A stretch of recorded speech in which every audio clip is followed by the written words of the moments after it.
At the local harbor, Tyler and his date Margot wait for the boat that will take them to a private island where they'll dine at Hawthorne, an extremely exclusive restaurant operated by the best chef in the country. Tyler's a foodie obsessed with this chef and the details behind fine dining in general. When the boat arrives, the two of them are shocked to see how many important people will be traveling with them. There's Lillian, the food critic that discovered the chef, and her editor Ted, post-prime actor George with his assistant and girlfriend Felicity, and a trio of important tech business investors, Dave, Soren, and Bryce. The ones that get Margot's attention though are businessman Richard and his wife, and because Margot knows Richard and doesn't want him to know she's there, so she tries to stay out of his sight. During the trip, they're already served the first fancy dish, and Tyler gushes over it while he takes a picture, but Margot isn't impressed. When they finally arrive at the island, the maitre d' Elsa calls Margot a different name, so Tyler has to explain there was a change of plans and he came with a different date, making the whole situation pretty awkward. Before dining, there's a tour for the guests, and Elsa shows the guests all the facilities while explaining the restaurant's employees do all the hunting and farming. That's why everyone lives here. The chef also lives on the island, but his house is off limits. Afterward, they finally enter the restaurant, where they discover the kitchen is an open area that allows them to watch the cooks work. There's also an old lady named Linda on one of the tables who looks like doesn't belong at all. When Richard finally notices Margot's presence, he asks his wife to exchange seats with him so he can have a better view. Elsa informs everyone that they can watch the cooks work, but pictures aren't allowed. Tyler immediately comes closer to point out all the techniques they're using and asks tons of questions, so the cooks have to ask him to stop distracting them. At that moment, Chef Slowick arrives and Elsa tells him something that makes him stare at Margot. The first dish is the complimentary appetizer. Lillian takes her time with the food, smelling and tasting everything carefully, but Felicity is busy trying to break up with George. Margot likes the dish but isn't super into it, so Tyler has to arrogantly explain why this is so important. Moments later, it's time for the first course. Slowick comes forward and claps his hand to make all his cooks turn around at the same time like obedient little soldiers. Then he offers a speech about his work and reminds everyone that they shouldn't just eat, they should savor and relish. Tyler tries to make a comment on that and only gets scolded by Slowick for interrupting. Tyler still takes pictures even if it's forbidden. For the second course, Slowick claps again and explains that bread's the food of the common man, but since his guests aren't common, thus they aren't getting any bread. The next dish is a breadless bread plate. Only small drops of the savory accompaniments are on the plate. Tyler absolutely loves it, but Margot finds it insulting. Lillian thinks the emulsion does look slightly split, and as an ironic response, they send a whole bowl of it to her table. The Tech brothers think the joke is running too far and ask for bread, but they're denied even when they point out they work for Doug Verrick, the actual owner of the island. To shut them up, Elsa creepily tells them that they will eat less than they desire and more than they deserve. Margot refuses to eat her dish and Tyler tries to take it for himself only to accidentally break a glass in the process. Slowick immediately comes to the table and Tyler tries to apologize, but the chef is more interested in knowing why Margot isn't eating. Margot points out there is no food, and Slowick replies that he carefully designed the size of the portions so if she doesn't eat, she won't fill up. Margot still refuses to touch the dish, causing Slowick to leave rather offended and surprise everyone by gently checking on Linda. Margot can't help turning to look at Richard and notices this, causing her to point out that Margot looks like their dead daughter. Richard pretends he doesn't know Margot and asks his wife to change the subject. With another clap, Slowick announces the third course called Memory, which prompts him to share a memory about his family's old taco nights. He reveals Linda's his mother, and that she's been drunk since he was a kid. His father was a drunk first, and one night, Linda called him out for it, so the man tried to kill her with the phone cord. To save his mother, little Slowick grabbed a pair of scissors and stabbed his father in the thigh, but now he regrets not having killed him. To remember that special taco night, the dish is a smoked chicken thigh served with a pair of scissors in it on top of a phone cord. The tortillas were made fresh, but to add a touch of innovation, they'd been engraved with a laser machine. Everyone is disturbed by the story, but things get even more awkward when they discover the memories on the tortillas. Lillian finds pictures of restaurants that closed because of her bad reviews, and is shocked to see photographs of her husband's private life. One in particular shows Richard going out with a strange woman, but Richard swears it's just a prank. George finds pictures of his role as Dr. Sunshine, a movie that did awful when it came out, and the Tech brothers are disturbed to find their company's tax records that prove they've created invoices with fake charges. Elsa refuses to explain how they acquired that information, and when the men threaten with closing up this place, Elsa cryptically says it won't be necessary. Tyler sees himself taking pictures of the food and thinks Slowick hates him. Margot finds the images insulting and wants to send the dish back, but Tyler snaps at her and calls her a child for not behaving correctly. Hurt, Margot decides to go to the bathroom, and Elsa rushes to stop her from entering a forbidden silver door. When she makes it to the bathroom, Margot gets close to the window to have a smoke and notices an employee running with a pair of angel wings in his arms. At that moment, Slowick comes to ask Margot why she refused to eat again since he's feeling wounded by her attitude,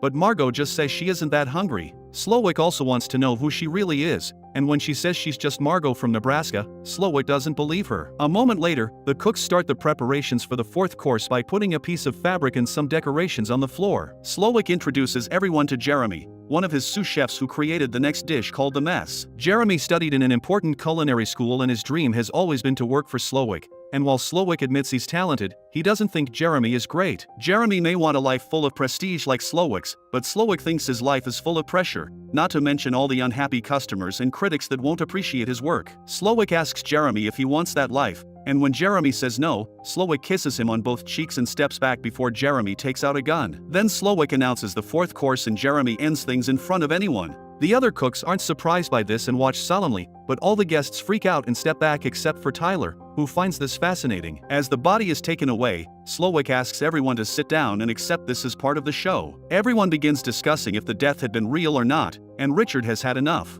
He tries to leave with Anne, but Elsa stops him, explaining there's no available boat. Richard still insists, causing Elsa to order the chefs to grab him and get his ring finger. Guests start freaking out again except for Tyler, who is still enjoying his meal without a care. While Richard wiggles on the floor in pain, Elsa returns the fallen wedding ring to Anne. Slowick once again explains this is part of the menu, and Lillian accepts it, but the others are starting to get afraid. Felicity wants George to have a talk with Slowick since supposedly they're friends, but George confesses he lied to impress her. Elsa brings Margot to the kitchen, where Slowick tells her she's simply wrong. He can tell she isn't a Margot and that's a problem because she wasn't part of that original menu plan. Slowick wants to know if Margot is on the side of the guests or the restaurants, not that it matters because everyone's dying tonight anyway. Margot rushes back to her table in tears and slaps Tyler when he won't stop talking about the food. The whole mood in the restaurant is tense and nervous. Soren goes crazy and decides to try to break a window with the chair, but it's made of unbreakable glass, so Elsa just takes him back to his table. The next course is tea served as a palate cleanser, and Slowick takes the chance to ask if anyone has any questions. Tyler makes a stupid question about the tea, but George comes through and wonders what's going on. Slowick explains their ingredients in a degustation concept, but this shouldn't be a surprise. For example, Lillian is a monster that causes restaurants to close because of her personal taste, and Ted coddles her. The cooks bring more broken emulsion for Lillian, and Elsa brings Margot a kitchen timer saying she has 10 minutes. Then Anne asks for a doctor for Richard, so Slowick points out they've been the most loyal customers for 5 years yet they can't name a single dish they've eaten here. Slowick worked to become a very exclusive chef, but it wasn't until recently that he finally understood he's been working to satisfy people that can't be satisfied, like his own mother. Since Slowick keeps referring to the place as his restaurant, Bryce reminds him that the actual owner is Doug Vurick. Slowick replies he actually owns Doug himself, and at that moment it's revealed that Doug is hanging outside while wearing the angel wings. Dave tries to offer money to save him, and when Slowick turns him down, he tries to run away, only to be stopped by the staff. Bryce points out Doug kept Slowick open through the pandemic, but Slowick complains that Doug kept questioning his menu. Elsa makes a sign with her arms and Doug is lowered into the sea until he drowns, prompting Slowick to announce he's finally free before going to his office. Suddenly the timer on Margot's table rings and she's asked to go see Slowick. Margot admits she isn't supposed to be here, and in return Slowick admits he can tell Margot's a fellow industry worker. He wants to know why Margot kept staring at Richard, making her confess that she's actually a street worker. Richard had been one of the few clients that managed to rattle her because he wanted her to pretend to be his daughter while they were getting frisky. Both Slowick and Margot agree that they used to enjoy serving others and bad clients have made them hate their jobs. Afterward, Slowick takes everyone outside. The next course is presented by sous chef Catherine, who explains Slowick has flirted with her many times, and she's always said no. Slowick didn't fire her but stopped looking her in the eye, and this inspired the next dish, called Man's Folly. Then Catherine stabs Slowick on his leg and hugs him before staining his chef uniform with blood, prompting him to apologize. Now all the male guests are given a chance to escape. They'll have a head start of 45 seconds, and then the staff will try to catch them. All the men begin running except for Tyler, so Slowick has to send him out there while Catherine takes the women inside. The women try the sixth course while sharing a table with Catherine, who explains everyone dies was her idea. Lillian's compliments make her cry, and all the other ladies begin offering compliments as well to keep her happy. Anne asks Margot if she knows her husband and Margot admits she does, but Anne doesn't comment on it. Margot ends up admitting her real name is Erin and she's from Massachusetts. Outside, Tyler spies on them through the window because he hates that he's missing a course.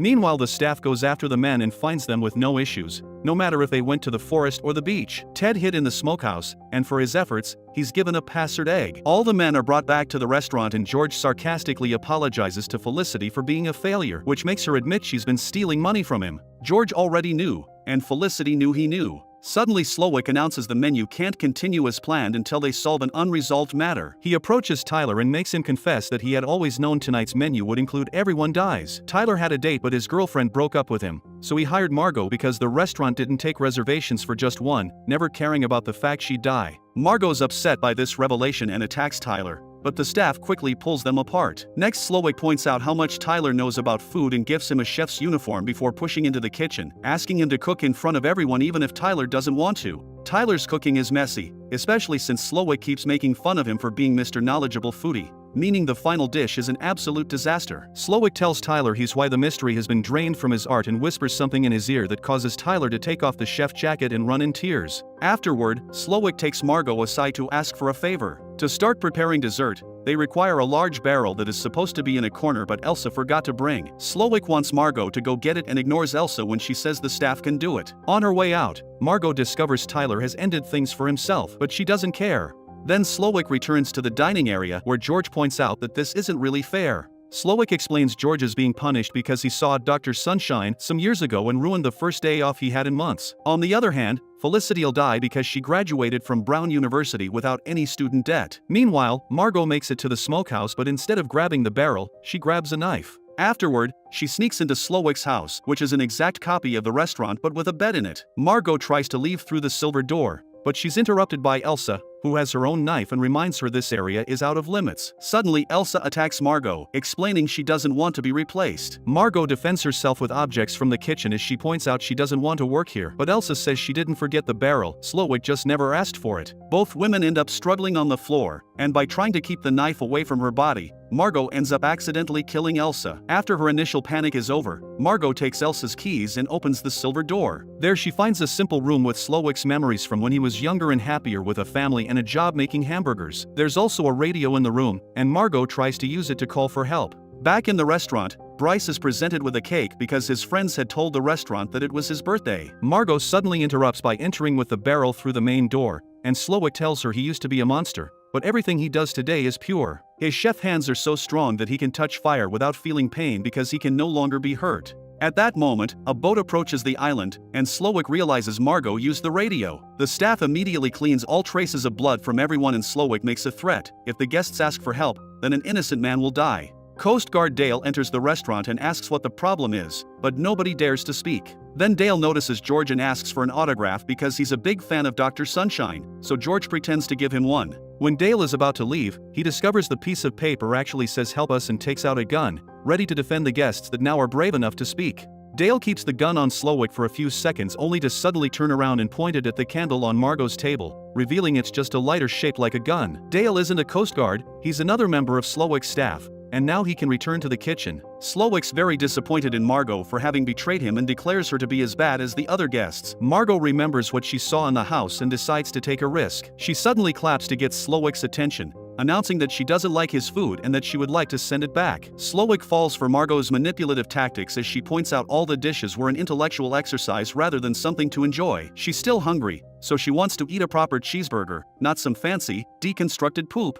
For the first time in the day, Slowick smiles and accepts to prepare a traditional cheeseburger with fries for $9.95. All the cooks watch with fascination how happy Slowick looks preparing a traditional cheeseburger, which he presents to Margot with pride. Margot gives it a bite and approves of the taste, but she also thinks it's too much for her to finish and asks for the rest to go. Slowick's still in a trance, so she does as he says, and once Margot has her bag, she leaves a $10 bill and leaves the restaurant. On her way out, Margot hesitates because the others are still in danger, but tells her to go with a gesture. While Margot makes it to the harbor and escapes on the boat Dale left behind, Slowick reminds everyone it's time to pay. The cost is $1,250 per head under a no-tip system, and everyone gets a bag of goodies that includes one of Doug's fingers. Everyone hands their credit cards, and a moment later, Slowick announces it's time for dessert. The cooks begin decorating the floor as if it were a plate. Then, they put chocolate hats and marshmallow vests on the guests. Slowick reminds everyone they represent the ruin of his life and now they shall be part of it, so the dessert will be the most offensive assault on the human palate, the s'more. This is usually prepared over a fire, thus Slowick grabs a lump of coal from the oven with his bare hands and announces a cleansing as he throws it on the decorations the cooks left, causing a fire that takes over the restaurant and all the people in it. Meanwhile, Margot stops the boat to finish her cheeseburger while watching the restaurant burn, using the copy of the menu that came with the gift bag to wipe her mouth.